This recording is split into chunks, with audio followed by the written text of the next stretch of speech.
ನಮಸ್ತೆ ಎಲ್ರಿಗೂ. Mother universe ಚಾನಲ್ಗೆ ಎಲ್ರಿಗೂ ಸ್ವಾಗತ. ಲಾಸ್ಟ್ ವಿಡಿಯೋದಲ್ಲಿ ನಾವು ನೋಡ್ಕೊಂಡ್ವಿ, ಕರ್ಮದ ಬಗ್ಗೆ ನಾವು ಮಾತಾಡಿದ್ವಿ, ಕರ್ಮದ ಬಗ್ಗೆ ನಾವು ಸ್ವಲ್ಪ ತಿಳ್ಕೊಂಡ್ವಿ. ಈ ಕರ್ಮದಲ್ಲಿ 3 ರೀತಿಯಾದಂತಹ ವಿಧಾನಗಳಿದ್ದಾವೆ.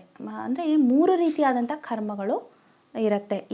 ಏನೇನು ಅದು ಅಂತಂದರೆ, ಒಂದು ಸಂಚಿತ ಕರ್ಮ, ಇನ್ನೊಂದು ಪ್ರಾರಬ್ಧ ಕರ್ಮ, ಮತ್ತೊಂದು ಆಗಾಮಿ ಕರ್ಮ ಅಂಥೇಳಿ 3 ರೀತಿಯಾದಂಥ ಕರ್ಮಗಳನ್ನು ನಾವು ಅದನ್ನು ನಮ್ಮ ಜೀವನದಲ್ಲಿ ನಾವು ನೋಡ್ತಾ ಹೋಗ್ತೀವಿ. ಈ ಸಂಚಿತ ಕರ್ಮಗಳು ಅಂದರೆ ಏನು ಅಂತಂದರೆ, ನಾವು ಈ ಹಿಂದಿನ ಜನ್ಮಗಳಲ್ಲಿ ಎಷ್ಟೋ ಜನ್ಮಗಳಿಂದ ಬಂದಿದ್ದೀವಿ. ಆ ಜನ್ಮಗಳಲ್ಲಿ ಏನೆಲ್ಲ ಪುಣ್ಯಕರ್ಮಗಳನ್ನು ಪಾಪಕರ್ಮಗಳನ್ನು ಏನು ಮಾಡಿರ್ತೀವೋ ಅದನ್ನು ನಮ್ಮ ಒಂದು ಉದ್ದಕ್ಕೆ ಒಂದು ಪಟ್ಟಿ ಮಾಡ್ಕೊಂಡಿರ್ತೀವಿ. ಅಂದರೆ ಏನೆಲ್ಲ ಮಾಡ್ಕೊಂಡಿರ್ತೀವಿ, ಒಳ್ಳೆಯದು ಕೆಟ್ಟದ್ದು, ಅದರದೊಂದು ಲಿಸ್ಟ್. ಅದನ್ನು ಈ ಜನ್ಮಕ್ಕೆ ಬಂದಾಗ ಅಲ್ಲಿ ಆ ಲಿಸ್ಟ್ ಪ್ರಕಾರ ಅದು ನಡೀತಾ ಇರುತ್ತೆ. ನೋಡಿ, ಅಲ್ಲಿ ನಾವೇನಾದರೂ ಪಾಪಕರ್ಮಗಳನ್ನು ಮಾಡಿದರೆ ಇಲ್ಲಿ ನಾವು ರೋಗದಿಂದ ಒದ್ದಾಡ್ತಾ ಇರ್ತೀವಿ, ಅಥವಾ ಏನೋ ದೊಡ್ಡ ದೊಡ್ಡ ಕಷ್ಟಗಳು ಅಥವಾ ಇನ್ಯಾವುದೋ ಪ್ರಾಬ್ಲಮ್ಸಲ್ಲಿ ನಾವು ಸಿಲುಕಿ ಹಾಕ್ಕೊಂಡಿರ್ತೀವಿ. ಪಾಪಕರ್ಮಗಳನ್ನು ಮಾಡಿದರೆ ಈ ರೀತಿಯಾದಂತಹ ರೋಗಗಳಾಗಿರಬಹುದು, ಕಷ್ಟ ನಷ್ಟಗಳಾಗಿರಬಹುದು, ಎಲ್ಲವನ್ನು ನಾವು ಅನುಭವಿಸ್ತೀವಿ. ಯಾವುದೋ ಒಂದು ಬಿಸ್ನೆಸ್ಸಲ್ಲಿ ಅಂದ್ಕೊಳ್ಳಿ, ಇನ್ಯಾವುದೋ ಇದರಲ್ಲಿ ನಾವು ಅಲ್ಲಿ ಲಾಸ್ ಅನುಭವಿಸ್ತಾ ಇರ್ತೀವಿ. ಇದೆಲ್ಲ ಎದಕ್ಕೆ ಬರುತ್ತೆ ಅಂತಂದರೆ, ನಾವು ಮಾಡಿದ ಪಾಪಕರ್ಮಗಳಿಂದಾಗಿ ಇವನ್ನೆಲ್ಲ ನಾವು ಅನುಭವಿಸ್ಲೇಬೇಕು. ಬಟ್ ಇಲ್ಲಿ ಇನ್ನೊಂದು ಏನು ತಿಳ್ಕೊಬೇಕು ಅಂತಂದರೆ, ನಾವು ಯಾವತ್ತೂ ಯಾರಿಗೋ ಮಾಡಿರ್ತೀವಿ, ಅದು ನಮಗೆ ಇದು ರಿಟರ್ನ್ ಬರ್ತಾ ಇದೆ ಅಂತ ತಿಳ್ಕೊಬೇಕು. ಇಲ್ಲಿ ನಾವೇನು ಮಾಡ್ತೀವಿ, ನಾವು ಲಾಸ್ ಆಗಿಬಿಟ್ಟೆ ನನಗೆ ಯಾರೋ ಕೆಟ್ಟದ್ದು ಮಾಡಿದರು ಅಂತ ಹೇಳಿ ಅನ್ಕೋತೀವಿ. ಬಟ್ ಇದನ್ನೆಲ್ಲ ನಾವು ಗುರ್ತು ಮಾಡ್ಕೋಬೇಕಂದ್ರೆ ಈ ರೀತಿ ಕರ್ಮ ಸಿದ್ಧಾಂತವನ್ನು ತಿಳ್ಕೊಂಡಾಗ ಅರ್ಥ ಆಗುತ್ತೆ. ಅದು ಆ ಸಂಚಿತ ಕರ್ಮದಿಂದ ಆಗಿ ನಾವಿಲ್ಲಿ ಬಂದು ಈಗ ಅವನ್ನೆಲ್ಲ ಹೊತ್ಕೊಂಡು ಬಂದಿದ್ದೀವಿ. ಅದ್ರ ಪ್ರಕಾರ ಅದನ್ನು ತೊಗೋಬೇಕಲ್ವಾ ನಾವು. ಒಂದು ಒಳ್ಳೆಯದು ಕೆಟ್ಟದ್ದು ಎಲ್ಲ ಬರ್ತಾ ಇರುತ್ತೆ. ಸೊ ಅದು ಹಾಗೆ ಇರಲ್ಲ, ಮತ್ತೆ ತಿರುಗ್ತಾ ಇರುತ್ತೆ ಒಳ್ಳೆಯದು ಕೆಟ್ಟದ್ದು ಅನ್ನೋದು.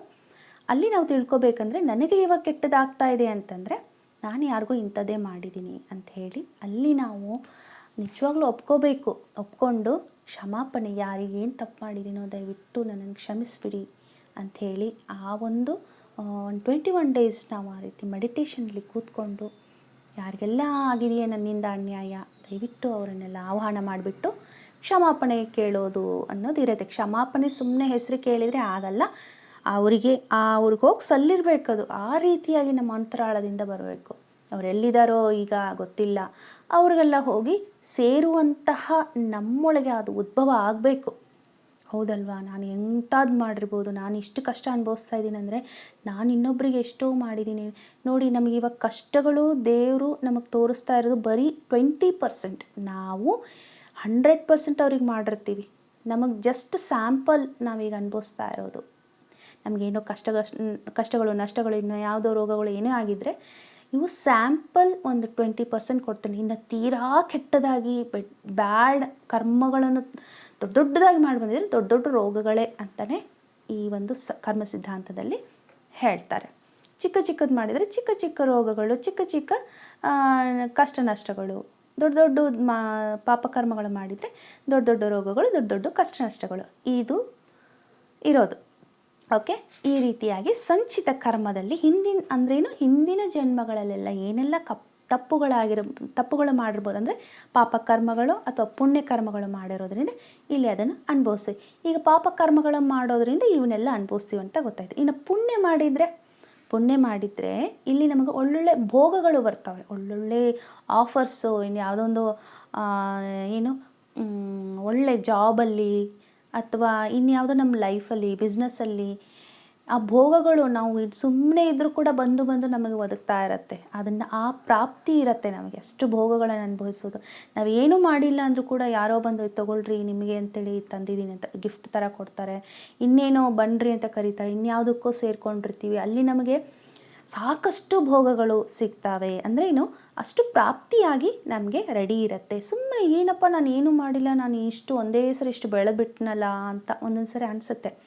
ಯಾವುದೋ ಒಂದರಲ್ಲಿ ನಾವು ಇನ್ವಾಲ್ವ್ ಆದಾಗ ಆವಾಗ ಅಲ್ಲಿ ಏನಿರುತ್ತೆ ಅಂತಂದರೆ, ನಮ್ಮದು ಏನು ಜಾಸ್ತಿ ನಾವು ಕಾರ್ಯಗಳನ್ನು ಮಾಡದೇ ಇದ್ದರೂ ಕೂಡ ನಾವು ಯಾಕೆ ಬೆಳೆದಿರ್ತೀವಿ ಅಂತಂದರೆ, ನಾವು ಹಿಂದೆ ಮಾಡಿದ ಪುಣ್ಯಕರ್ಮಗಳಿಂದ ಇದು ನಮಗೆ ಭೋಗವಾಗಿ ಬಂದಿರುತ್ತೆ. ಈ ರೀತಿಯಾಗಿ ಸಂಚಿತ ಕರ್ಮದಲ್ಲಿ ಸಂಚಿತ ಕರ್ಮ ಅಂದರೆ ಇಲ್ಲಿ ಬೇರೆ ಏನಲ್ಲ, ಕೆಲಸಗಳು ಹಿಂದೇನು ಮಾಡಿರೋ ಪಾಪ ಕರ್ಮಗಳು, ಪಾಪ ಕಾರ್ಯಗಳಾಗಿದ್ದರೆ ಅಥವಾ ಪುಣ್ಯ ಕಾರ್ಯಗಳಾಗಿದ್ದರೆ ಅದೇ ಇಲ್ಲಿ ನಾವು ಅನುಭವಿಸ್ತಾ ಇರ್ತೀವಿ. ಅದೇ ಕಾರ್ಯಗಳ ರಿಟರ್ನ್ ಅನುಭವ ನಾವು ತಗೊಳ್ತಾ ಇರ್ತೀವಿ ಅಷ್ಟೇ. ಓಕೆ, ಇಲ್ಲಿ ನಾವು ಅವರಿಗೆ ಕೂತ್ಕೊಂಡು ನಾವು ಕ್ಷಮಾಪಣೆ ಎಲ್ಲಿದ್ದಾರೋ ಗೊತ್ತಿಲ್ಲ, ಬಟ್ ಅವರಿಗೆ ಕ್ಷಮಾಪಣೆ, ನಾವು ಯಾರಿಗೆ ನೋವು ಕೊಟ್ಟಿದ್ದೀನೇನು ನನ್ನನ್ನು ದಯವಿಟ್ಟು ಕ್ಷಮಿಸ್ರಿ ಅಂತಂದಾಗ ಒಂದು 21 ಡೇಸ್ ನಾವು ಈ ಥರ ಕೂತ್ಕೊಂಡು ಮಾಡಬೇಕು.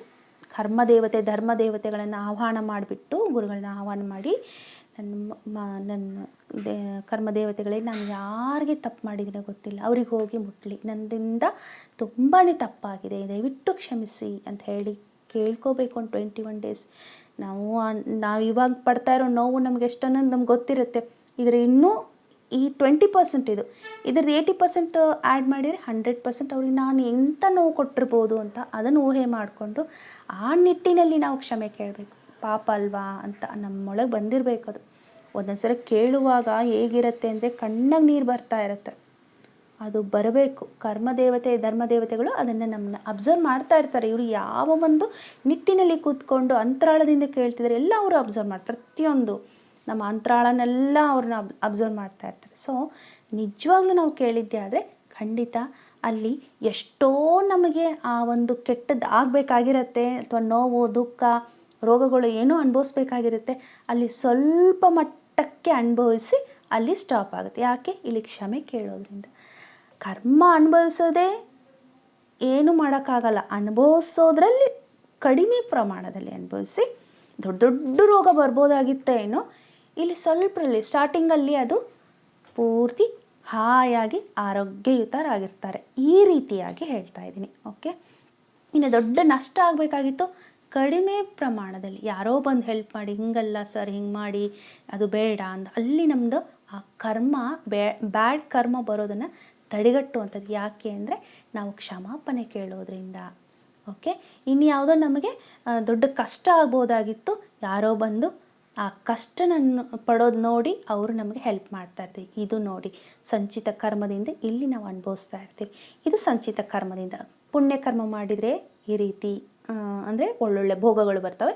ಪಾಪ ಕರ್ಮಗಳು ಮಾಡಿದರೆ ನಮಗೆ ನೋವು ಕಷ್ಟಗಳು ಜಾಸ್ತಿ, ರೋಗಗಳು ಈ ರೀತಿಯಾಗಿ ಬರುತ್ತೆ.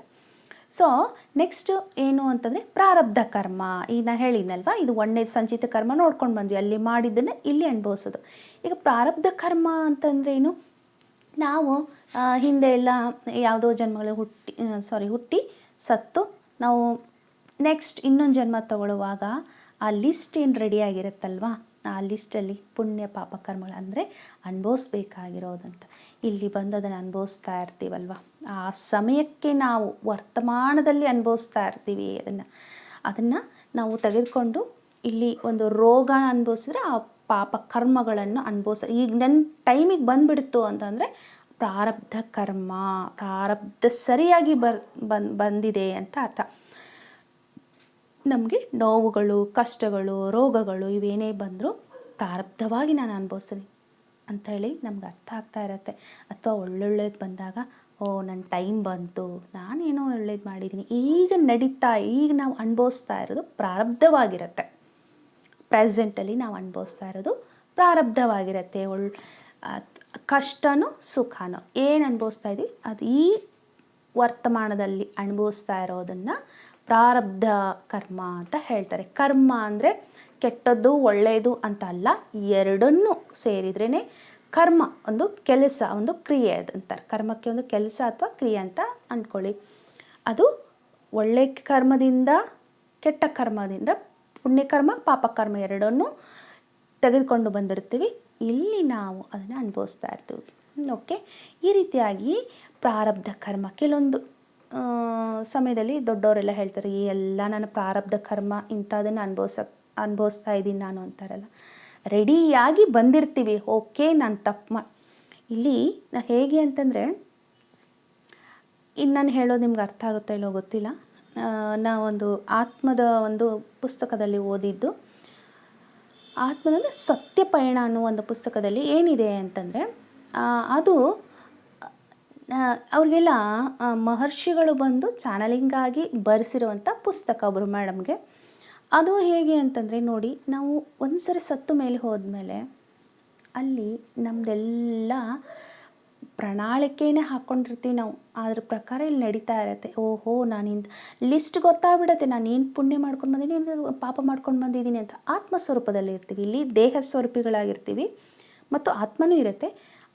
ನಮ್ಮ ದೇಹ ತ್ಯಜಿಸಿದ ಮೇಲೆ ಆತ್ಮಸ್ವರೂಪದಲ್ಲಿ ನಾವು ಆ ಒಂದು ಲೋಕದಲ್ಲಿದ್ದಾಗ ಗೊತ್ತಾಗುತ್ತೆ, ಓಹೋ ನಾನು ಇಷ್ಟು ತಪ್ಪು ಮಾಡಿಬಿಟ್ಟಿದ್ದೀನಲ್ವಾ, ಇದೆಲ್ಲ ಮಾಡಬಾರ್ದಾಗಿತ್ತು ನಾನು, ನನಗೆ ಇನ್ನೊಂದು ಜನ್ಮ ಬೇಕು, ಇನ್ನೊಂದು ಜನ್ಮ ಬಂತು ಅಂದರೆ ನಾನು ಒಳ್ಳೆಯದೇ ಮಾಡ್ತೀನಿ ಅಂತ ಅಂದ್ಕೊಂಡು ಇಲ್ಲಿ ಹುಟ್ಟಿ ಬಂದಿರ್ತೀವಿ. ಬಂದಾಗ ಏನಾಗುತ್ತೆ ಅಂದರೆ, ನಾವು ದೇಹ ಸ್ವರೂಪಿಗಳಾದಾಗ ಈ ಒಂದು ಭೂಮಿ ಅನ್ನೋದು ಮಾಯಾಜಾಲ, ಇಲ್ಲಿ ಬಂದರೆ ನಾವೆಲ್ಲ ಮರ್ತು ಹೋಗ್ಬಿಡ್ತೀವಿ ಅದನ್ನು. ಓಕೆ, ನಾವೇನು ಅಂದ್ಕೊಂಡು ಬಂದೀವಿ ಅನ್ನೋದೇ ಮರ್ತು ಹೋಗ್ಬಿಡ್ತೀವಿ. ನೋಡಿ, ಇದು ಯಾವಾಗ ಗೊತ್ತಾಗುತ್ತೆ, ನಾವು ಧ್ಯಾನಿಗಳಾಗಿರೋದ್ರಿಂದ, ಕುತ್ಕೊಂಡು ಧ್ಯಾನ ಮಾಡೋದ್ರಿಂದ ನಮಗೇನು ಯಾವ ಉದ್ದೇಶ ಇಟ್ಕೊಂಡು ಇಲ್ಲಿ ಬಂದೀನಿ ಅನ್ನೋದು ಗುರ್ತಾಗಬೇಕು, ಏನು ಕರ್ಮಗಳನ್ನು ಹೊತ್ಕೊಂಡು ಬಂದೀನಿ ಅನ್ನೋದು ಗುರ್ತಾಗಬೇಕು. ಈ ಧ್ಯಾನದಲ್ಲಿ ಮಾತ್ರನೇ ಗೊತ್ತಾಗೋದು, ಇನ್ನು ಎಷ್ಟು ಕೋಟಿ ಕೊಡ್ತೀನಂದ್ರೂ ಗೊತ್ತಾಗಲ್ಲ. ನಾವಾಗಲೇ ನಾವು ಧ್ಯಾನ ಮಾಡಿದರೆ ನಮ್ಮ ಜೀವನದ ಉದ್ದೇಶ ಗೊತ್ತಾಗತ್ತೆ. ಓಕೆ, ಅದಕ್ಕೆ ಎಲ್ಲರೂ ಧ್ಯಾನ ಮಾಡಿರಿ ಅಂತ ಹೇಳೋದು. ಆಮೇಲೆ ಕರ್ಮ ಸಿದ್ಧಾಂತನೂ ಕಲಿಬೇಕು ಅಂತ ಹೇಳೋದು. ಓಕೆ, ಈ ರೀತಿಯಾಗಿ ನಮ್ಮ ಕರ್ಮಾನುಸಾರ ಏನನ್ನೋ ತಿಳ್ಕೊಂಡ್ವಿ ಅಂದರೆ ಅದನ್ನು ಮಾಡ್ಕೊಂಡು ಹೋಗ್ಬೋದು. ಆ ಲಿಸ್ಟ್ ಪ್ರಕಾರ ಇಲ್ಲಿ ನಡೆಯೋದು ಏನು ಅನ್ನೋದು ಗೊತ್ತಾಗ್ಬಿಡತ್ತೆ. ಇವಾಗ ನಾವು ಇಲ್ಲಿ ಕರ್ಮ ಸಿದ್ಧಾಂತ ಕಲಿತಾ ಇದ್ದೀವಿ ಅಂದರೆ ಏನು ಗೊತ್ತಾಗ್ತಾ ಇದೆ ಇಲ್ಲಿ, ಓಹೋ ನನಗೇನೋ ಕಷ್ಟ ಬಂದಿತ್ತು ಅಂದರೆ ತಿಳ್ಕೊಂಡ್ಬಿಡ್ಬೇಕು, ಅಲರ್ಟ್, ನಾನು ಯಾರಿಗೋ ತಪ್ಪು ಮಾಡಿದ್ದೀನಿ, ಅವ್ರು ನನಗೆ ಈ ಒಂದು ಜನ್ಮದಲ್ಲಿ ನನಗೆ ರಿಟರ್ನ್ ತೀರಿಸ್ತಾ ಇದ್ದಾರೆ. ಕೂತ್ಕೊಂಡು ಯಾರು ನಮಗೆ ನೋವು ಕೊಡ್ತಾಯಿದ್ರೆ ಅವ್ರಿಗೆ ಕ್ಷಮಾಪಣೆ ಕೇಳ್ಕೋಬೇಕು. ಡೈರೆಕ್ಟಾಗಿ ಹೋಗಿ ಕೇಳೋಕ್ಕಾಗಲ್ಲ. ಕೂತ್ಕೊಂಡು ಧ್ಯಾನದಲ್ಲಿ ಅವರನ್ನೇ ಆಹ್ವಾನ ಮಾಡ್ಕೊಂಡ್ಬಿಟ್ಟು, ದಯವಿಟ್ಟು ಕ್ಷಮಿಸಿ, ನಿಮಗೆ ಯಾವತ್ತೂ ನಾನು ನೋವು ಕೊಟ್ಟಿದ್ದೀನಿ, ಅದು ಇವಾಗ ನೀವು ಮಾಡ್ತಾಯಿದ್ದೀರಾ, ನಿಮ್ಮಿಂದ ನಾನು ಪಾಠ ಕಲ್ತಿದ್ದೀನಿ, ಈಗ ಸದ್ಯ ನೀವೇನು ನನಗೆ ರಿಟರ್ನ್ ಕೊಡ್ತಾಯಿದ್ದೀರಾ, ನಾನು ಪಾಠ ಕಲ್ತಿದ್ದೀನಿ, ಇನ್ನು ಮುಂದೆ ಈ ಪಾಠ ಬೇಡ, ನೀವು ಫ್ರೆಂಡ್ಸ್ ಆಗಿರೋಣ ಅಂಥೇಳಿ ಈ ರೀತಿಯಾಗಿ ಮಾಡ್ಕೊಳ್ಳೋದಿರತ್ತೆ. ಓಕೆ, ಇನ್ನು ನೆಕ್ಸ್ಟು ಇದು ಪ್ರಾರಬ್ಧ ಕರ್ಮ ಆಯಿತು. ಫಸ್ಟು ಸಂಚಿತ ಕರ್ಮ ನೋಡಿದ್ವಿ, ಈಗ ಪ್ರಾರಬ್ಧ ಕರ್ಮ ಆಯಿತು. ನೆಕ್ಸ್ಟ್ ಬರೋದು ಆಗಾಮಿ ಕರ್ಮ ಅಂತ ಹೇಳಿ. ಈ ಪ್ರೆಸೆಂಟ್ ಮೂಮೆಂಟಲ್ಲಿ ನಾವೇನು ಕೆಲಸ ಮಾಡ್ತಾ ಇರ್ತೀವಿ ಅಂದರೆ, ನಾವೇನು ಕ್ರಿಯೆಗಳನ್ನು ಮಾಡ್ಕೊಂಡು ಹೋಗ್ತಾ ಇರ್ತೀವಿ, ಒಳ್ಳೆಯದು ಕೆಟ್ಟದ್ದು ಈಗೂ ಕೂಡ ನಾವು ಮಾಡ್ತಾ ಇರ್ತೀವಲ್ವ. ಈ ಲೈಫಲ್ಲಿ ಬಂದಿದ್ದೀವಿ ಅಂದರೆ ಪ್ರತಿದಿನ ನಮ್ಮ ಜೀವನದಲ್ಲಿ ನಾವು ಒಳ್ಳೆಯದು ಕೆಟ್ಟದ್ದು ಮಾಡ್ತಾ ಹೋಗ್ತಿರ್ತೀವಿ. ಅದಕ್ಕೆ ನೋಡಿ, ಕರ್ಮ ಸಿದ್ಧಾಂತನ ಕಲಿತಾಗ ಹೆಜ್ಜೆ ಹೆಜ್ಜೆಗೂ ನಾವು ಅವೇರ್ನೆಸ್ಸಲ್ಲಿ ನಾವು ಹೆಜ್ಜೆ ಇಟ್ಕೊಂಡು ಹೋಗಬೇಕು. ಯಾಕೆ ಅಂತಂದರೆ, ಅಂದರೆ ಏನೇ ಮಾಡಲಿ ಒಳ್ಳೆಯದ ಕೆಟ್ಟದನ್ನು ಮಾಡಬೇಕಾ ಬೇಡ, ನಾವು ಮಾತಾಡಬೇಕಾ ಇಂಥ ಮಾತುಗಳನ್ನು ಅಥವಾ ಮಾತಾಡಬಾರ್ದ, ಒಳ್ಳೆಯದನ್ನೇ ಮಾತಾಡಿ ಒಳ್ಳೆಯದನ್ನೇ ಯೋಚನೆ ಮಾಡಿ ಅಂತ ಯಾಕೆ ಹೇಳೋದು. ಆಮೇಲೆ ಒಳ್ಳೆಯದನ್ನೇ ಕೆಲಸ ಮಾಡಿ ಒಳ್ಳೆಯದನ್ನೇ ಹೇಳ್ಕೊಡ್ರಿ ಇನ್ನೊಬ್ರಿಗೆ ಅಂತ ಯಾಕೆ ಹೇಳೋದು ಅಂತಂದರೆ, ಒಳ್ಳೇದು ಮಾಡೋದ್ರಿಂದ ಪುಣ್ಯ ಕರ್ಮಗಳೇ ಬರ್ತವೆ, ಕೆಟ್ಟದ್ದು ಬೇಡವಾದದ್ದನ್ನೆಲ್ಲ ಮಾಡಿದರೆ ಪಾಪ ಕರ್ಮಗಳೇ ಬರೋದು. ಇದನ್ನು ನಾವು ಏನು ಹೆಜ್ಜೆ ಹೆಜ್ಜೆಗೆ ಒಳ್ಳೆಯದು ಕೆಟ್ಟದ್ದು ಮಾಡ್ಕೊಂಡು ಹೋಗ್ತಾ ಇರ್ತೀವಲ್ವ, ಈ ಒಂದು ಕರ್ಮಗಳೇ, ಈ ಒಂದು ಕ್ರಿಯೆಗಳೇ ಮುಂದಿನ ಜನ್ಮಕ್ಕೆ ಬರುವುದಕ್ಕಾಗಿ ಇಲ್ಲಿ ಲಿಸ್ಟ್ ರೆಡಿ ಮಾಡ್ತಾ ಇದ್ದೀವಿ ಅಂತ ಅರ್ಥ. ಮುಂದಿನ ಜನ್ಮಕ್ಕೆ ಈಗ ಲಿಸ್ಟ್ ನಾವೊಂದು ಬ್ಯಾಗ್ನಾಗ ಒಳ್ಳೇದು ಮಾಡಿದರೆ ಒಳ್ಳೆ ಕರ್ಮದ ಬ್ಯಾಗಲ್ಲಿ, ಓಕೆ, ಕೆಟ್ಟದ್ದು ಮಾಡಿದರೆ ಕೆಟ್ಟ ಕರ್ಮಗಳನ್ನು ಆ ಒಂದು ಬ್ಯಾಗಲ್ಲಿ ಹಾಕ್ತಾ ಇರ್ತಾರೆ. ಲಿಸ್ಟ್ ರೆಡಿ ಆಗ್ತಾ ಇರುತ್ತೆ. ಅದಕ್ಕೆ ನೋಡಿ, ಒಳ್ಳೆ ಮಾಡುವುದಾದರೆ ಒಳ್ಳೆ ಕರ್ಮಗಳನ್ನೇ ಮಾಡಿ ಅಂತ ಹೇಳ್ತಾರೆ ದೊಡ್ಡವರು. ಹಾಗಾಗಿ ನಾವೆಲ್ಲ ಒಳ್ಳೆ ಕರ್ಮಗಳನ್ನೇ ಮಾಡಬೇಕು. ಇದು ಆಗಾಮಿ ಕರ್ಮ, ನೆಕ್ಸ್ಟು ಜನ್ಮಕ್ಕೆ ತಗೊಂಡು ಹೋಗುವಂತಹದ್ದು ಇಲ್ಲೇ ಸ್ಟೋರ್ ಮಾಡ್ತಾ ಇದ್ದೀವಿ. ಅಲರ್ಟ್ ಆಗಿರಿ, ಒಳ್ಳೆಯದೇ ಮಾಡಿರಿ, ಒಳ್ಳೆಯದ ಕರ್ಮಗಳನ್ನೇ ಅನುಭವಿಸ್ಬೇಕು ಅಂತ ಹೇಳಿ, ಈಗ 3 ರೀತಿಯಾದಂಥ ಸಂಚಿತ, ಪ್ರಾರಬ್ಧ ಮತ್ತು ಆಗಾಮಿ ಕರ್ಮಗಳ ಬಗ್ಗೆ ತಿಳ್ಕೊಂಡಿದ್ದಾಯಿತು. ನೆಕ್ಸ್ಟ್ ನಾವು ಇನ್ನೊಂದು ನೆಕ್ಸ್ಟ್ ವಿಡಿಯೋದಲ್ಲಿ ಇದ್ರ ಮುಂದಿನದು ನಾವು ತಿಳ್ಕೊಳ್ಳೋಣ. ಕೆಲವೊಂದು ಎಕ್ಸಾಂಪಲ್ ರೂಪದಲ್ಲಿ ನಾವು ನೋಡ್ಕೊಳ್ಳೋಣ. ಥ್ಯಾಂಕ್ ಯು ಎಲ್ರಿಗೂ, ಧನ್ಯವಾದ. Thank you.